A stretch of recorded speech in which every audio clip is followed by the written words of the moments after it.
Welcome, आप सभी का दिल से स्वागत करता हूं स्मार्ट इन्वेस्टिंग यूट्यूब चैनल पर, जहां हम लोग बात करते हैं स्मार्ट स्टॉक मार्केट की जो एनालिसिस है एट रियल टाइम। ठीक है, तो ये जो हमारे चैनल की ये जो एक्स्ट्रा ए है ना, ये आपको रिप्रेजेंट करती है एक्शन की।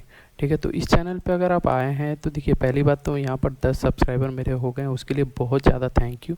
आप लोगों ने जो भी प्यार दिया है पिछले कुछ वीडियोज़ में, उसके लिए बहुत बहुत थैंक यू।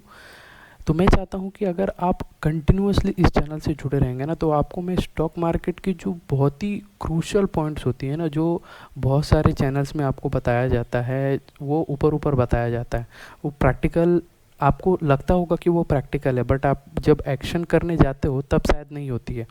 तो मैं ये बोल रहा हूँ कि आप सिर्फ और सिर्फ इस चैनल को तो फॉलो, बाकी सबको फॉलो करते रहिए, बट इस चैनल को भी फॉलो करिए ताकि आपको डिटेल्ड में एनालिसिस पता चले। ठीक है, तो पहले वो सब चलिए ठीक है, अलग बात है। तो अब हम लोग बात कर लेते हैं इस वीडियो के बारे में। तो हम लोग आज देखने वाले हैं कि आईटी इंडस्ट्री के बारे में न्यूज़ है। पहली बात तो आपने यहाँ पर हेडलाइंस में आपको पता चलेगी होगा, जो एसेंचर जो ऑर्गेनाइजेशन या फिर कह सकते हैं जो आईटी कंपनी है, उसने बीट किया है थर्ड क्वार्टर रेवेन्यू एस्टिमेट्स। यानी जो यूएस में, देखिए एसेंचर जो है ये यहाँ पर तो अब लिस्ट नहीं है, ये यूएस की है, और यूएस में ये बात चल रही है कि ये इस फ्राइडे को यानी आज के दिन ये अपनी जो क्वार्टरली रिजल्ट है वो प्रस्तुत करने वाली है। तो उसमें ये लग रहा है कि कुछ इसमें ऐसा क्या बोल सकते हैं, आपको एआई ड्रिवन कुछ सर्विसेज है या फिर कुछ कस्टमर्स की कुछ एक्सपेक्टेशन है या फिर कुछ एस्टिमेट्स है, उसे बीट करने की बात चल रही है। तो अगर ये एसेंचर यूएस की है तो सेम टाइप के काम तो हमारे इंडिया में भी करती है। जो आईटी कंपनीज इतनी सारी है ना, जैसे कि टीसीएस हुई, इन्फोसिस, एचसीएल, विप्रो, टेक महिंद्रा, ये जो जितने भी सारी आईटी ऑर्गेनाइजेशंस है यहाँ पर, आईटी टेक्नोलॉजी की कंपनीज है, ये सब भी तो सेम काम करती हैं। क्या हमें इसमें भी वैसे ही रिटर्न मिलेंगे? दूसरी बात कर लेते हैं। ये तो हम लोग बात कर ले एसेंचर के बारे में। दूसरी जो बात है यहाँ पर देखिए, Cognizant to invest 1582 crores in new Visakhapatnam campus gets land for 99 पैसे। अब देखिए, बहुत सारे लोगों का क्वेश्चन होगा कि इतना करोड़ इन्वेस्ट करने जा रहा है, बट ये जो लैंड है ये 99 पैसे में क्यों मिल गया? देखिए, ये एक टॉपिक होती है स्पेशल इकोनॉमिक जोन।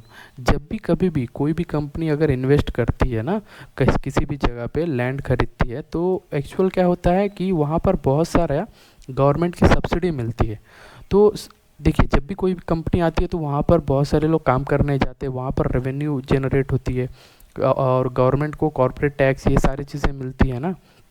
तो इस चक्कर में क्या है कि गवर्नमेंट कुछ उन्हें सब्सिडी प्रोवाइड करती है, या यूँ कह सकते हैं स्पेशल इकोनॉमिक जोन बना देती है, जिसे क्या है कि 99 ईयर्स के लिए, या फिर जो भी वो गवर्नमेंट के साथ डील होती है। तो जैसे यहाँ पर आंध्र प्रदेश गवर्नमेंट के साथ ये डील हुई है कि यहाँ पर एक आईटी टेक हब बनेगा स्टेट में, जिसकी टोटल कॉस्ट है 1582, और ये कॉग्निजेंट कर रहे हैं। तो 99 पैसे पे, या देखिए कोई ना कोई तो अमाउंट देना पड़ेगा, तो 1 रुपये से 1 पैसा कम ये डील हुई है। तो ये तो हो गई दूसरी बात। अब इससे हमें क्या पता चल रहा है, जब एक आईटी कंपनी इंडिया में इन्वेस्ट कर रही है, वो भी ऑलमोस्ट 1500 करोड़ के ऊपर, यानी 1600 आप पकड़ लीजिए, इतना करोड़ की अगर इन्वेस्टमेंट कर रही है, तो नेक्स्ट क्या होने वाला है? जाहिर सी बात है, जॉब जनरेट होंगी, इसमें इकोनॉमी बूस्ट होंगी। देखिए यहाँ पर बोल रहे हैं कि ऑलमोस्ट 8000 जॉब्स एक्सपेक्ट किए जाएंगे, यहाँ पर बनेगा। और ये 21, चलिए ये सारी चीज़ें तो हमें दरकार नहीं है कितनी एकड़ की है क्या है, लेकिन ओवरऑल जो कैपेसिटी है वो हमें ये पता चल गया कि 8000 जो है जॉब्स हमें प्रोवाइड होंगी। और ये कब तक बन जाएगी? मार्च 29 तक ये बनकर तैयार हो जाएगी, लोग यहाँ पर काम करने जाना भी स्टार्ट कर देंगे। तो इससे हमें क्या पता चल रही है कि आईटी जो इंडस्ट्री है, इसमें अच्छी खासी रैली होने वाली है, या फिर यूँ कह सकते हैं अगर वो एआई ड्रिवन अगर थोड़ी बहुत यूज़ करते हैं तो उन्हें अच्छी खासी रिटर्न मिल सकती है।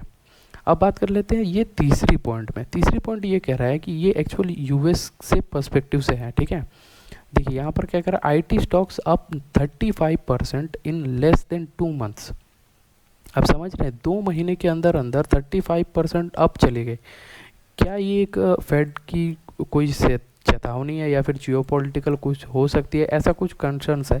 बट आप ये ध्यान दीजिए, ये जो 35% है ना, ये यूएस पर्सपेक्टिव से बताया जा रहा है। बट यहाँ पर आप देखोगे निफ्टी आईटी इंडेक्स है सर्ज्ड ओनली 10.5%। और टू बी एग्जैक्ट अगर मैं बात करूं तो यहाँ पर आप निफ्टी के वेबसाइट में आ जाइएगा। निफ्टी में आने के बाद गूगल में आप सर्च करिएगा निफ्टी आईटी, तो आपको एक साइट आएगी, वहाँ पर से एडवांस चार्ट में अगर आप आओगे तो ये पता चल जाएगा। उसने क्या कहा इस न्यूज़ में, क्या है कि यहाँ पर बोला है कि सिर्फ 2 महीनों में, मैं यहाँ पर पकड़ लेता हूँ 3 महीना, जो कि हमारी इंडिया की है, क्योंकि हम लोग इंडिया में इन्वेस्ट करते हैं, तो हम लोग सिर्फ और सिर्फ इंडिया में देखेंगे। यहाँ पर देखिए लिखा है 10.5, तो उसी हिसाब से यहाँ पर आप चेक करोगे तो यहाँ पर भी ये मैं डेली कर देता हूँ, तो आपको पता चल जाएगा। जो लो लगा था ना वो जून के आसपास नहीं, ये एक्चुअल मई में होने वाला है।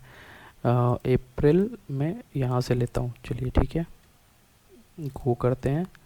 यहाँ ये देखिए अप्रैल 11 को ये सबसे लो लगा था, ठीक है, अप्रैल 11 के आसपास में ये सबसे लो गया था 32,740 के आसपास, और अभी इसकी प्राइस क्या चल रही है 38,664, ठीक है, इतनी चल रही है। तो अभी मैं 3 महीने की अगर मैं रिटर्न देखता हूँ, मैं अप्रैल 1 से लेके करंट तक अगर मैं कैलकुलेट करता हूँ, तो यहाँ पर हमें क्या दिख रही है कि 7.5% की रिटर्न आई है।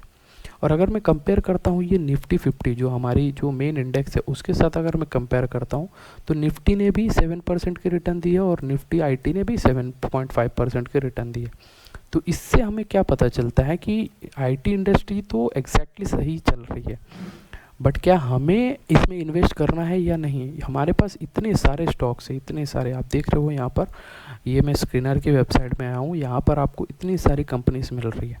तो क्या आपको इसमें से कितने ऐसे स्टॉक्स हैं जो आईटी वाले आपको खरीदना चाहिए, कौन सी स्टॉक अच्छी है कौन सी बुरी है, वो तो मैं अभी यहाँ पर इस वीडियो में नहीं बताने वाला हूँ। मैं सिर्फ आपको ओवरऑल पर्सपेक्टिव बता रहा हूँ कि आईटी इंडस्ट्री में आने वाले दिनों में क्या हो सकता है।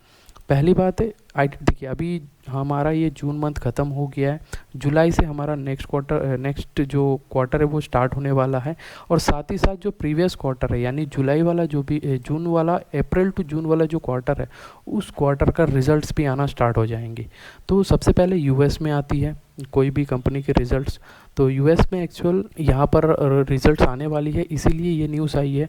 तो इसीलिए मैं आपको पहले से ही बता दे रहा हूँ कि हो सकता है कि जब यहाँ के एस्टिमेट्स जो हैं वो बीट कर रही है, तो जाहिर सी बात है कि हमारे इंडिया में भी जितने भी स्टॉक्स हैं ना, उसकी भी जो एस्टिमेट्स होगी वो बीट करने वाली है, और हो सकता है कि यहाँ के रिटर्न्स जो है वो आपको मिले, या फिर यूँ कह सकते हैं ये बेस्ट टाइम हो सकती है, या फिर पॉजिटिव मोमेंटम यहाँ से मिल सकती है। ठीक है, तो ये थी हमारी पूरी इस वीडियो में बस यही बताना था कि इंफॉर्मेशन टेक्नोलॉजी कंपनीज यानी आईटी कंपनीज में क्या ग्रोथ होने वाला है फ्यूचर में, और क्या पॉजिटिव मोमेंटम है या नेगेटिव मोमेंटम है।